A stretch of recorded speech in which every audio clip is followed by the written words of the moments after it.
Well, welcome everyone to Bezerra Spiritual Healing Center. We are a non-denominational Spiritist center and respect all religions and spiritual traditions. And everyone is welcome to bring thoughts and questions. Before we start the announcements, we always begin each service on Sunday with a prayer. So I would like to ask David to give us our morning prayer.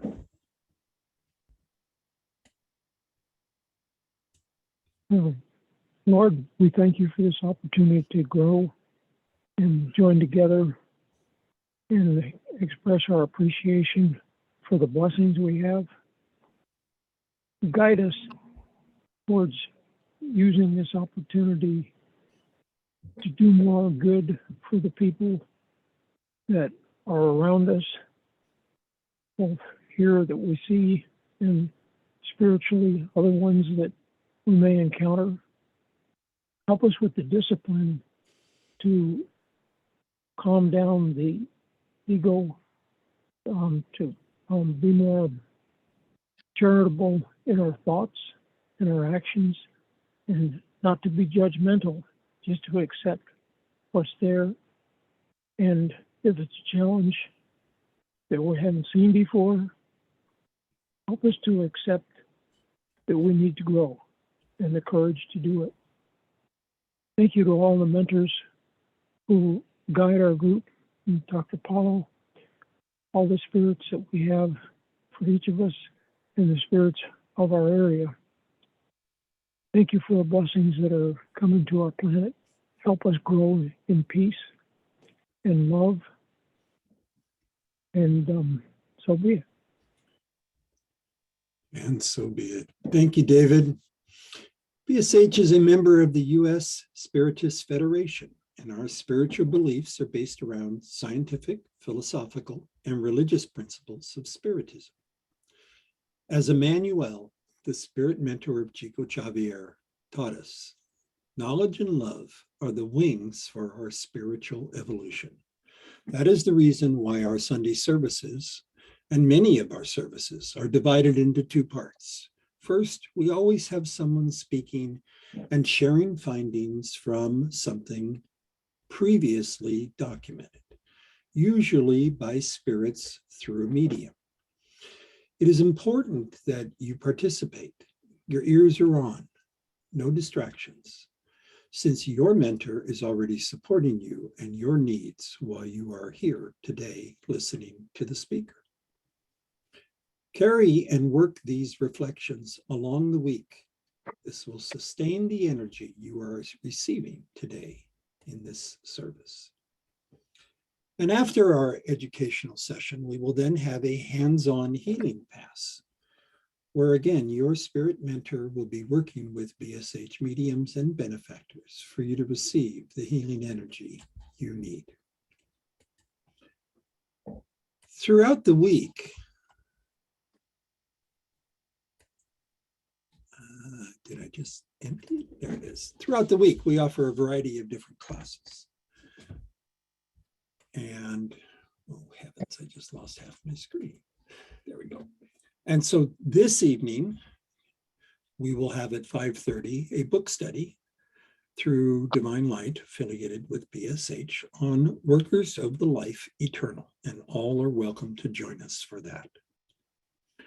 On Monday nights, we have again a service that begins with an educational session at 6:30, and all are welcome to attend that. And then subsequently, mediums are asked to remain together, and we will perform healing services in a very specific manner.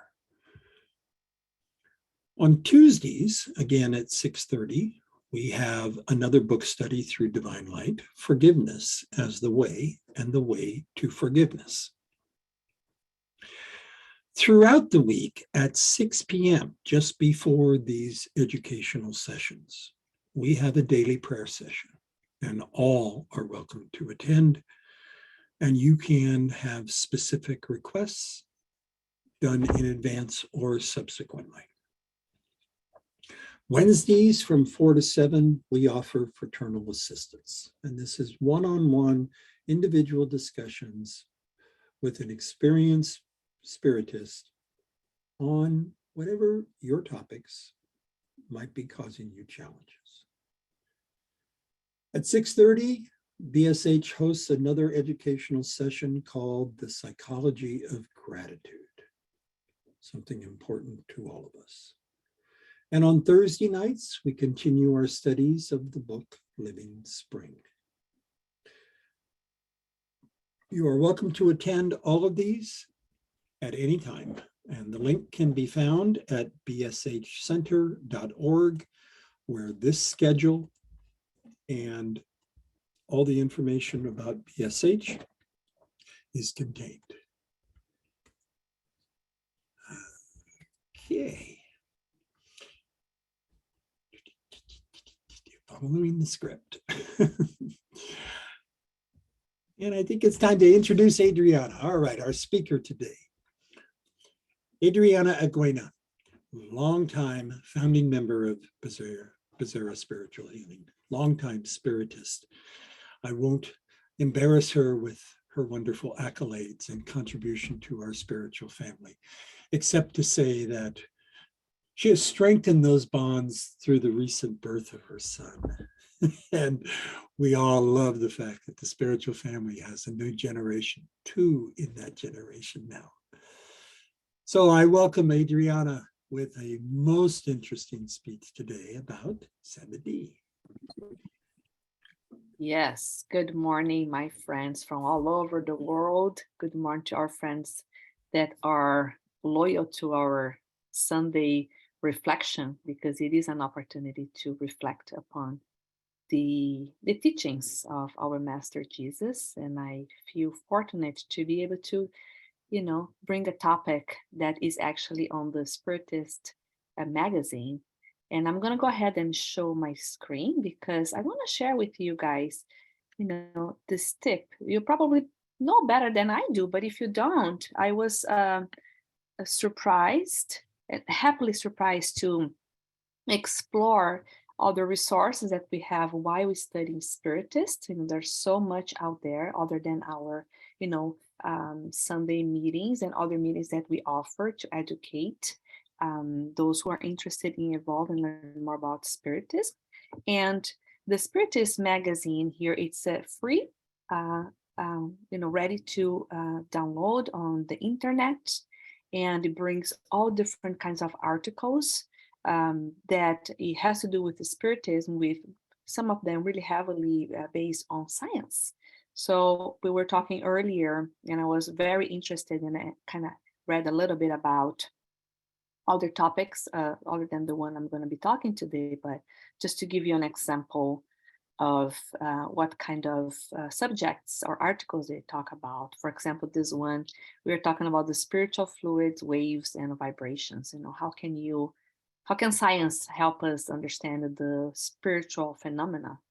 And here in this page, for example, it's showing how it's done, right? It's like through physics, learning how to measure the wavelengths, and through music or through, the radio frequency, how you can get affected in a beautiful way, or not not so much beautiful if you're not connected in harmony with whatever it is that you're listening, or whatever it is that you are emanating. In other words, all this is to say that, wow, what a great source of knowledge that is available to us for free, easily done, easily found on the internet. You can upload as a PDF document, so you have available for you to read as you can at your convenience. So here is the Spiritist Magazine. Today I'm going to be talking about issue number 54, chapter 4, about the Zebedee's family. And let me show you here the opening, the big chapter, the beautiful pictures. See, you can see it's very pleasant to your eyes and to your spirit as you learn more about Spiritism. So let me show you. There you go, right here. So Zebedee's family. Okay, this is a beautiful picture here of Jesus together here with Zebedee, this gentleman, the father, talking about his family, and then Salome, the mom, the wife, né? Zebedee's wife, and a mom of they have two sons, John and James, and one of them is here with Jesus. They are in this moment of love and learning, um, as in this learning opportunity that they are having together. So to give a bit of context of what's going on and what we're going to be talking about is, so Jesus, né? Our master, the prophet from Nazareth, right? He's in the city of Tiberias, and it's a fisherman's village, which was very common. That's where Jesus used to have his public speeches, public talks, talking to anybody who had the ear to hear the message, talking about the good news. And we'll go a little bit deeper in this in a little bit. And this picture here, with Jesus and the young man, the son of Zebedee, and his beautiful wife, Salome. So they're having a moment, a family moment there. And it seems a lot going on there for us to learn more about it and put into practice it in our own lives. I'm going to make this bigger to make it easier for everybody to see. So it's a very short and sweet chapter that invites us to reflect, to put into practice the teachings, that Jesus, through this beautiful family, was sharing with us that we can put into practice in our lives today, right? So, first of all, Jesus is saying here, the context of being able to speak with other people and share the good news. Né? It says here, the morning following the first public talk outside the town of Tiberias, the master approached two young men who were fishing by the shore and invited them to join his apostolate.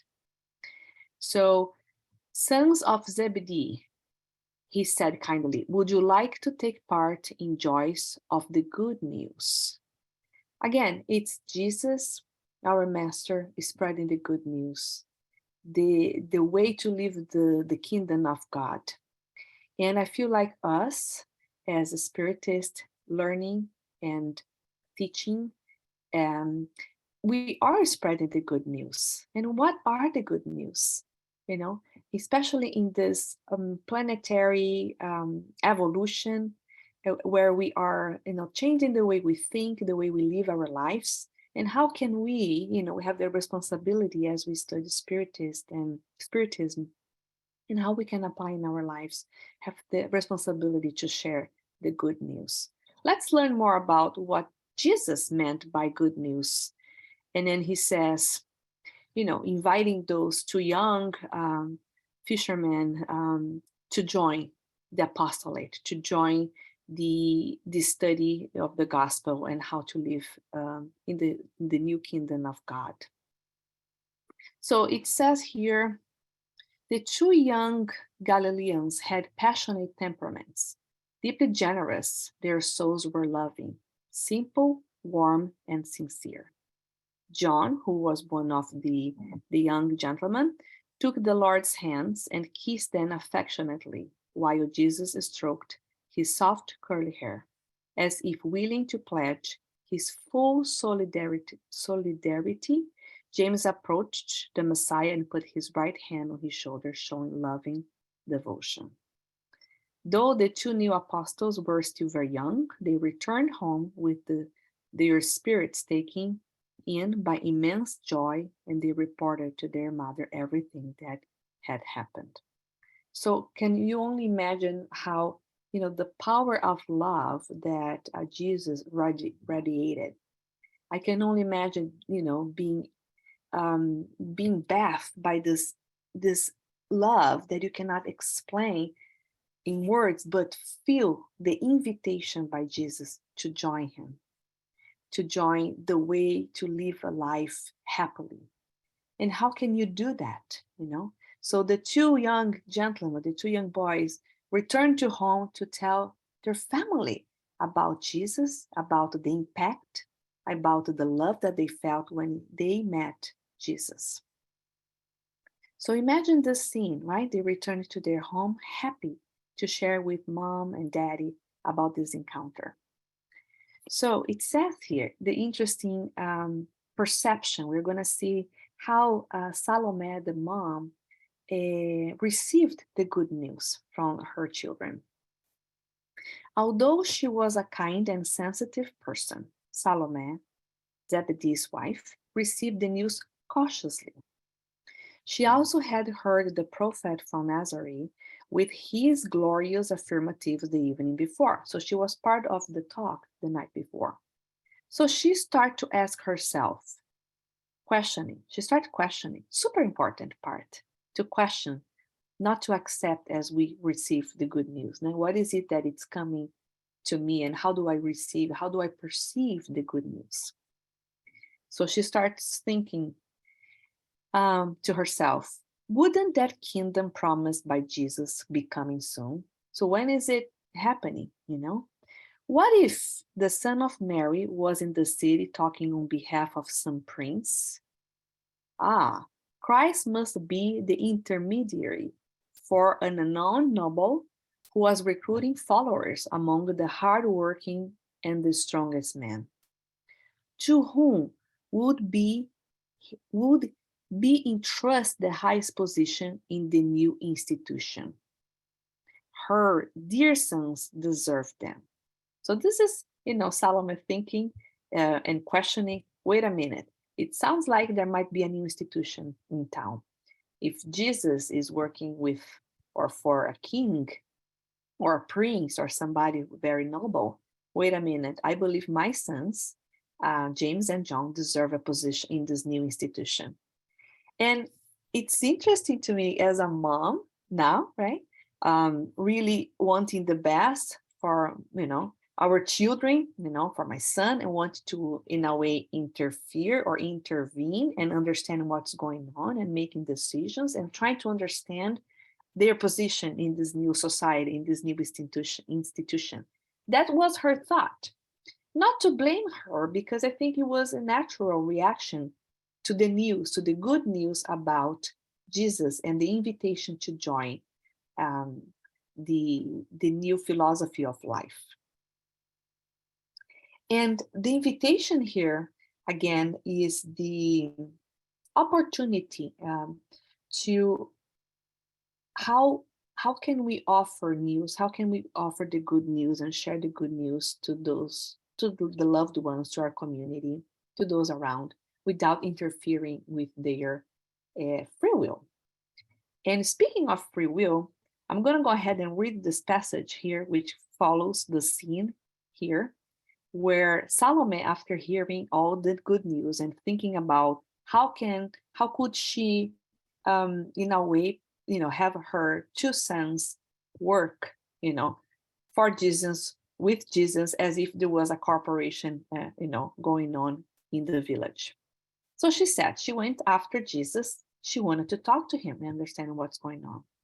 So she says, right after the establishment of your kingdom, I would like to have my sons sitting by you, one on your right, one on your left, as the noblest figures of your throne, right? So she was already associating, the idea of having some sort of corporation, and one of her kids, one was going to be the CEO, the other one is going to be the CFO, and she had all this figured out already. And again, Jesus, with all his love and compassion and grace, smiled and replied respectfully. He said, first of all, we need to know if they will choose to drink of my cup. There we go. Jesus again speaking in metaphors. So that was the question that he replied. Actually, that was the question he asked Salome. First of all, we need to know if they will choose to drink of my cup. And that made me think about all the times where we can only offer, right? We can only share the information, invite others to join and to learn, to educate themselves, invite them to evolve, but we cannot force, right? Remember, I think there is a saying in English that says you can take the horses to the water, but you cannot make them drink the water.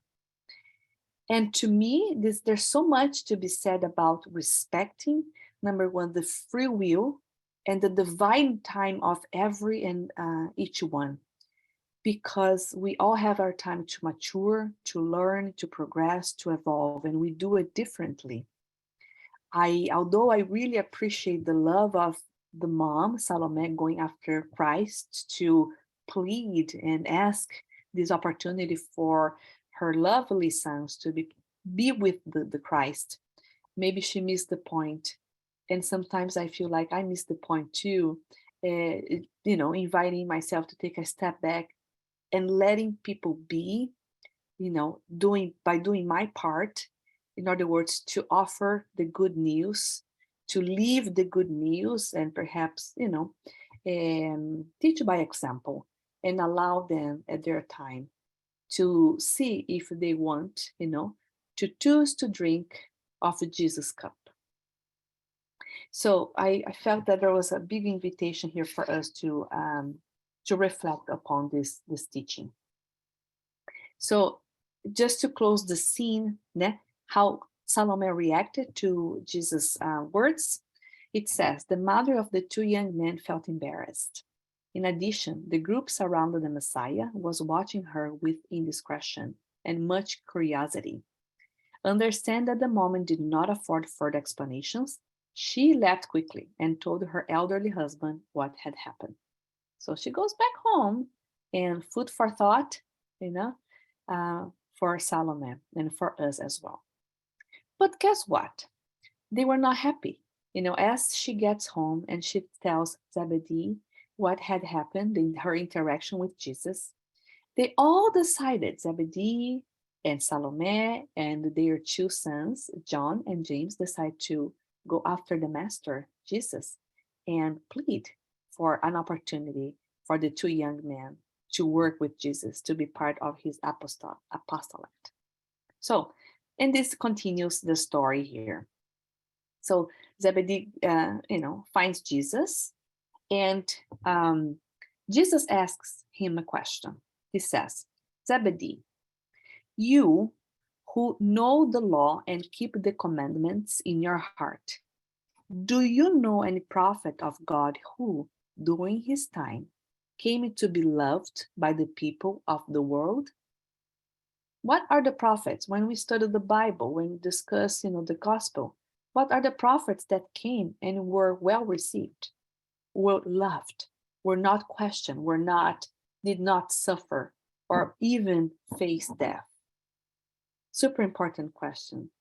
And for us, as we see new gurus and new prophets coming and going and appearing and making big news in the social media, yeah. And he says, Zebedee replies to Jesus, no, Lord, And then Jesus asked, what did they do to Moses, Jeremiah, and Jonah? All emissaries of the divine truth were mistreated and slaughtered, or they were banished from the place where they were born. On earth, the price of love and truth has been a martyrdom, and death. So it has been on earth, the price of love and truth has been suffering and death. That's very impactful sentence here. Here, us living on this third dimension on earth, in this body, made of flesh, just so heavy and dense, reacting and responding to the prophets, to the teachings, to the divine emissaries that came on earth, responding with suffering and death, a condemnation and wars and competition, and really allowing, in a way, the negativity or the horror that some wonderful people that came on earth to change the trajectory of life and our history, it was through tragedies. We have so many examples in our history, people that have came on earth that have played really complicated and difficult, complex, I would say, roles to leave a lesson for us to learn that perhaps we don't need all this violence to evolve as a community, as a, habitants of the planet Earth. But right there, he asks a very fair question to Zebedee to ponder, to think about, who are the masters or the prophets that have come before and have been welcomed by the population. And then Zebedee answers, Lord, your kingdom is the kingdom of peace and resignation, for which all believers of Elijah were waiting. And then Jesus adds, the peace of a pure conscience and the absolute resignation to my Father's will are my kingdom. But people often talk about a kind of peace that is an idleness of the spirit. They also talk about people experiencing a sense of resignation, which is an addiction within the realms of feelings. And to end this, he says, I bring with me the weapons with which people can fight the enemies, who subjugate their hearts, and I will not rest until we are the threshold of victory. That is why right now my cup must overflow with gall, as such as the normal efforts that our work demands. In other words, he's talking about what are the weapons that he's using to combat the enemies. And I see him, that it's not a matter of tactics and strategies and how we can win the number of followers. Jesus was not recruiting people to become his followers. He was simply, in my understanding, in reading this passage, sharing the good news. And those who voluntarily, who were open, who were ready, it would, incorporate his teachings and live in a more loving environment.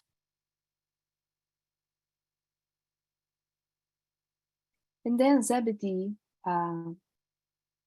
digesting, learning, and listening to Jesus' teachings, and he says, "Great kingdom!" exclaimed the old fisherman, and radiating the enthusiasm that was filling his heart. And he said, "Lord, we will work with you. We will preach our gospel, and we will increase the number of your followers." And then Jesus again beautifully said, "Listen, Zebedee, our cause is not a matter of numbers, but of the truth and of the good. One day, I'm sure this will be the cause of the whole world. But until then, we need to crush the serpent of evil that is under our feet. At present, the majority belong to the movements of injustice. Lies and tyranny demand armies and kings, swords and immense wealth to dominate other individuals. Love, however, the essence of glory, of all glory and all life, needs but a heart and knows how to be happy. So, and Jesus says that the weapons that he's offering is love. In other words, no need for violence or competition, or real actual weapons to win the truth, the teachings of Jesus Christ. And when we talk about the Spiritist teachings, when we are in harmony with the teachings and really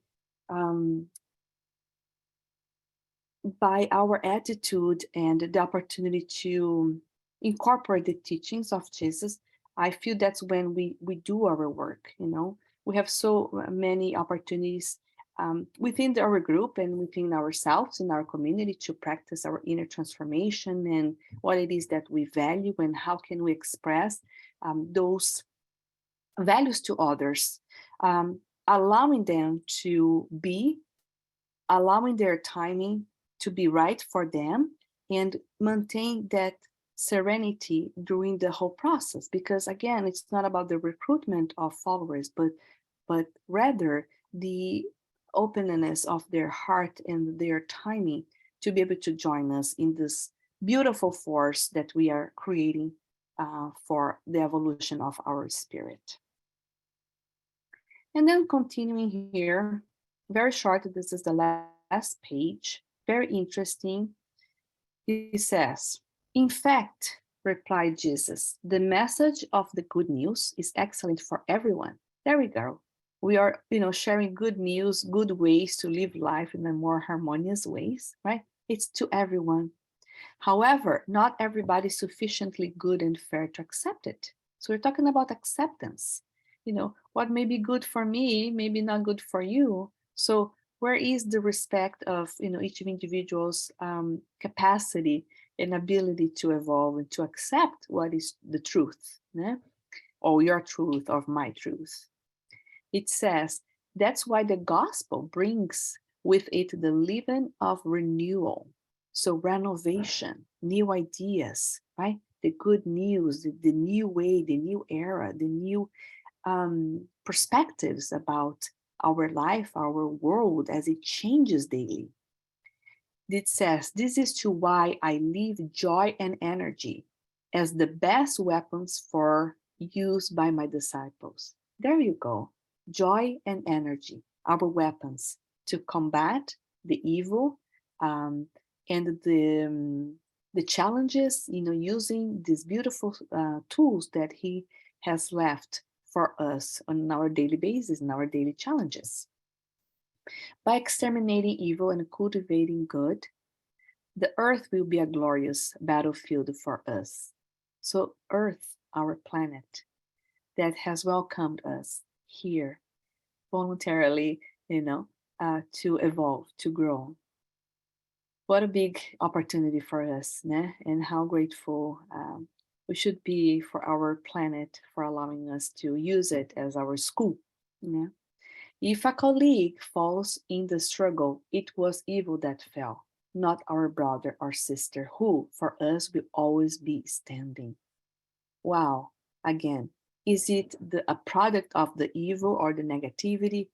Not our brother and sister who are agents of transformation, who are going through their own path of evolution.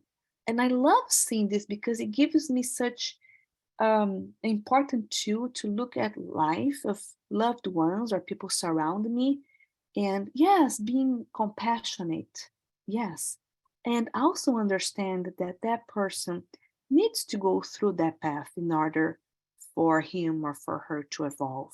What a beautiful way, instead of the suffering that it brings to us sometimes when you get the good news, it's to understand, wow, everything is in divine order.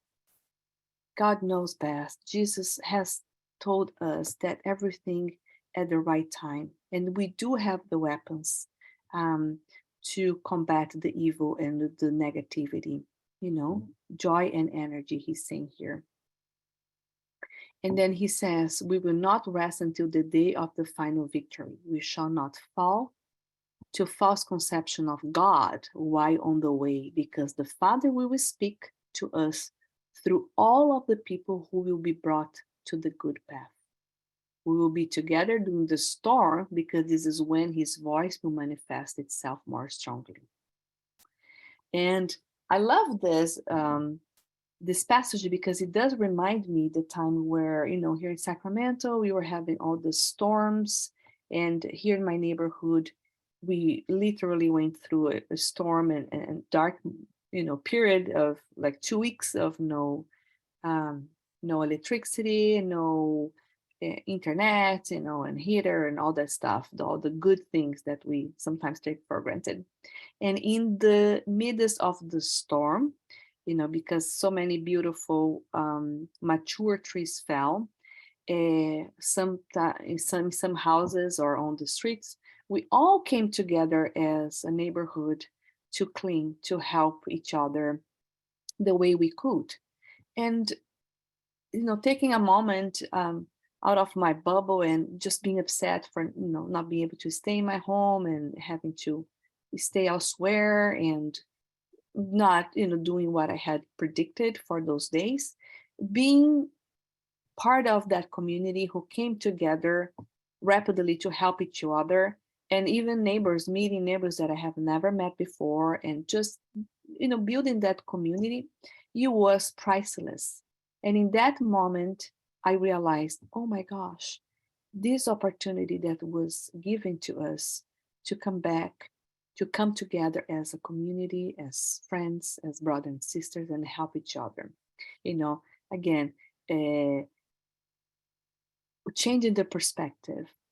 It's the daily basis that we use these metaphors of using the tools to combat the evil. In other words, the negativity and the lack of consciousness that, wow, these opportunities, what is it bringing for me? So I guess what I'm saying here is what life does for you, not to you. Is it something that was done to me that affect my day and how I become a victim of the circumstances, or an invitation to think it's done for me to grow, for me to live in my comfort zone, for me to put into practice or to use my talents. Remember, use your talents. We're giving gift, God gifts to you to use them. What a great opportunity. So again, this passage really invited me to say, yes, we are together during the storm, because this is when his voice will manifest. For sure, during the hard times is when we grow the most, individually and as a community. And this too shall pass, the storm goes away, and we come back to a normalcy. But during the good times is when we enjoy, we are happy, we are not really perhaps learning as much as or when we are going through tribulations.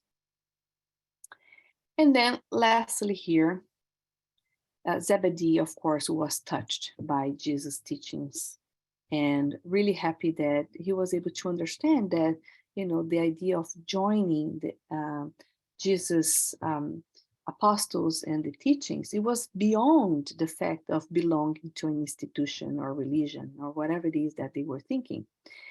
And he was touched by his love. And he wanted to, he said to Jesus that he really wanted to be part of his kingdom, So, and Jesus said to him, Zebedee, stand up, because he was crying. He was so touched by Jesus' love. And he says, the children of God live standing up for good fight. So it's not that, you are small, that you don't have the power, that you are there at Jesus' mercy. No, Jesus and God are with us at all times. Stand up, chin up. There's nothing to be ashamed of. It's the opposite. It's stand up knowing that you're not alone. And I love this because, oh my goodness, so many times you feel small, you feel insignificant, you feel like nothing. But, knowing that God is within, who am I not to stand up? Because I am as powerful as God is. And that's what he told to Zebedee, stand up. And then continue the scene here. Entering the small room, the father of the apostles took the right hand of the master and moistened it with his tears of happiness and gratitude, whispering, Lord, my children are yours. And Jesus gently appealed to Zebedee's heart, patted his white hair and said, Cry, Zebedee, because your tears today are beautiful and blessed. You feared God, now you love him. You were lost in your human reasoning regarding loss. Now you have in your heart the fountain of living faith. Wow, what a beautiful way to end this chapter here, talking about the faith. You know, he says, "You feared God, now you love Him." How many times, I personally have feared God, or imagined a punitive God, that if I didn't do the things I thought were right, I would be punished. In reality, when you really know the love that He has for His children, is when you really understand the whole purpose of your existence on earth. And why we're all here together, it's not by accident, but planned for us to be, the workers, the light workers, to share the good news to those today through those readings and through our own experience. With that said, my friends, as I said, this is a very short, sweet chapter with good invitations for us to ponder, to think about our day-to-day challenges and opportunities for growth, spiritual growth, personal growth, and evolution of our souls here on earth. And I invite you guys to share any thoughts that you may have had during this presentation, during this conversation. And I appreciate your time and your input. Thank you.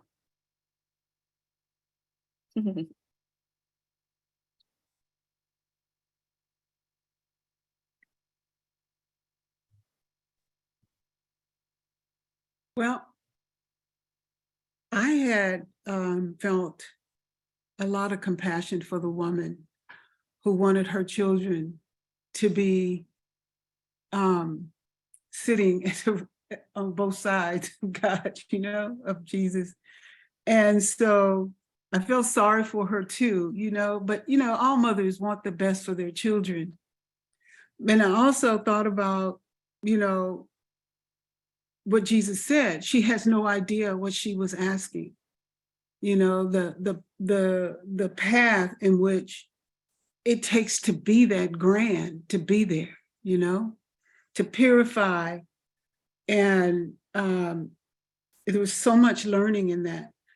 And the beauty also is that here she was embarrassed and shamed, but it was also a lesson she will never forget.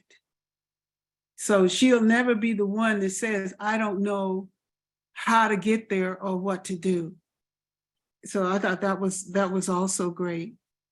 And it's also good that Jesus was so patient with everybody, very patient.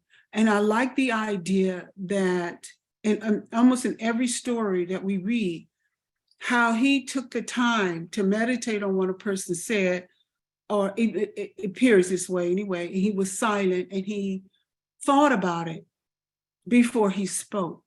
And that's another lesson that we could take away from his lessons.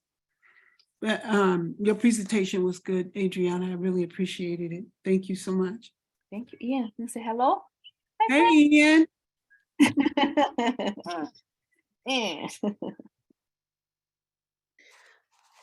Just to add to that, Sister and Adriana, thank you so much for sharing. I actually wrote about Salome as well. I think her role as a mother here, right? And we see in the family the role of Zebedee as the father, the role of Salome as the mother, even the two children, right? Them being young and wanting that desire as well. And I think Salome had an important role to kind of support them. But I really, it was so nice, first of all, how the spirit, Humberto de Campos describes her, she was cautious with the news. And I think it's so nice, right, as a mom or as a parent, doesn't matter, to always be cautious of this. Another thing is she was analyzing the situation. She started to ask herself, well, who is this Jesus? And I think that was a very lovely character of her. But I also think she was supporting them, like you said, Miss Gina. She wanted them. She didn't understand so much. Like in her head, it was like one of them, like the first place, the first spot, right? So she wanted to support them. But I think when she went and talked to Jesus, that could transcribe in nowadays to pray, right? It's so important. You know, I'm not a mom, but I'm a teacher and they're my kiddos. And, you know, it goes hand in hand. You know, there's so many things we cannot do, but having that talk with Jesus, which she did. And I thought it was very human of her.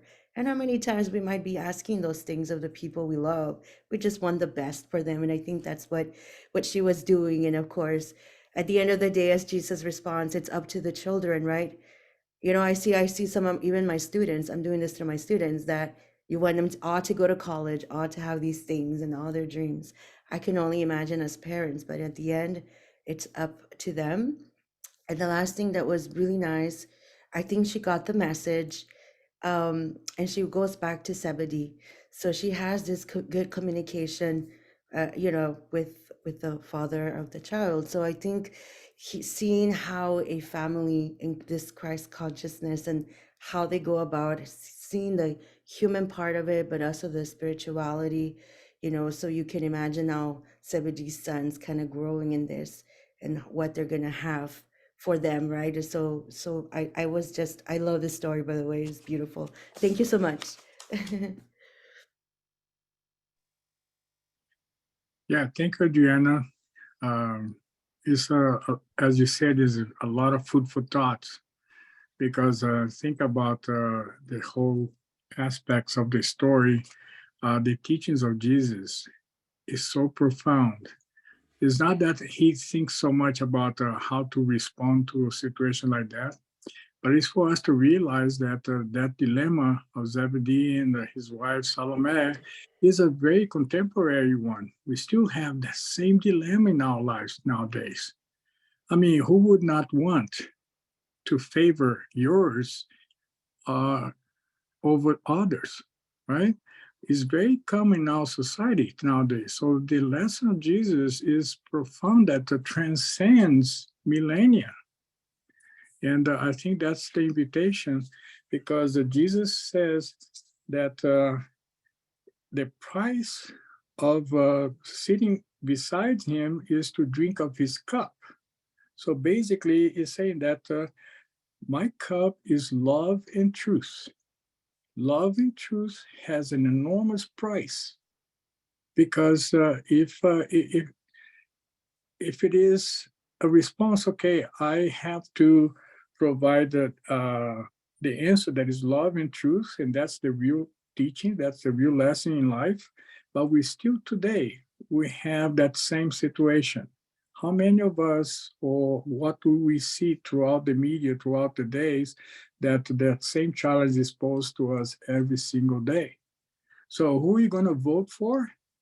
Someone that is on your side, or is the one on the side of the truth and love? So are you going to favor this or that candidate because it favors your family, because your family is compatible with that person? And which war are you going to go along with? Are you going to go with Russia, or are you going to go with Ukraine? So it's the same battle. I think that's the transcendence of what Jesus teaches in this lesson that is really profound. Because the weapons, that, as you mentioned, that he brings is love. So drinking from the cup is like, who doesn't have the given expectation that, well, of course I'm going to favor my sons, I'm going to favor my family in opposition to whoever is out there. So that's a challenge that we still have today. It's not back 2,000 years ago. So that lesson to me is very present in everyone's lives today. And I think that's the invitation of the presentation of that lesson, because Jesus gave us the good news, and the good news is the gospel, or the word of God, and that's prevalent throughout the whole universe. So yeah, we got a hot potato in our hands. How are we going to deal with that? So thank you, Adriana. Appreciate that. Hi, Ian. Thank you, Adi. I would just contribute this to what everyone else has said. Let us remember the culture of the time. that women typically were not as outspoken unless they were speaking about the welfare of their family. Then they would tackle kings, queens, whomever came along if the welfare of the family was at risk, not themselves, rarely. Now let's blend that with the reality of being in the presence of Jesus. And what we know in all of these documented moments are the pauses that Jesus makes before responding. You can just imagine what the energies must have been like as she engages in this conversation with him. You know, that's not a typical male-female interaction. That's a Jesus interaction. So to consider what she said, and he was not offended at all by what she said, and how she responded to him, I think that's an amazing cultural awareness right there. That women of today, not necessarily the same type of thing, far more free speaking beyond their family concerns, you know, that type of thing. Anyway, I find this really interesting to try to fast forward the lesson into today's society, probably more impacting the moms than anyone else. So thank you, Adriana.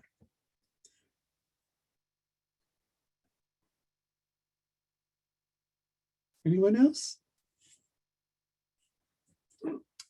Okay, let's take a few minutes. Please grab your water and a bathroom break. And I have 10:57, so let's say 3 minutes, back at 11.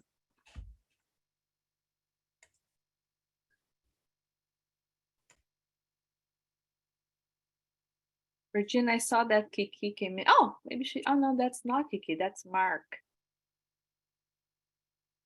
With the photo. Yeah. For a minute, I was like, is Kiki in?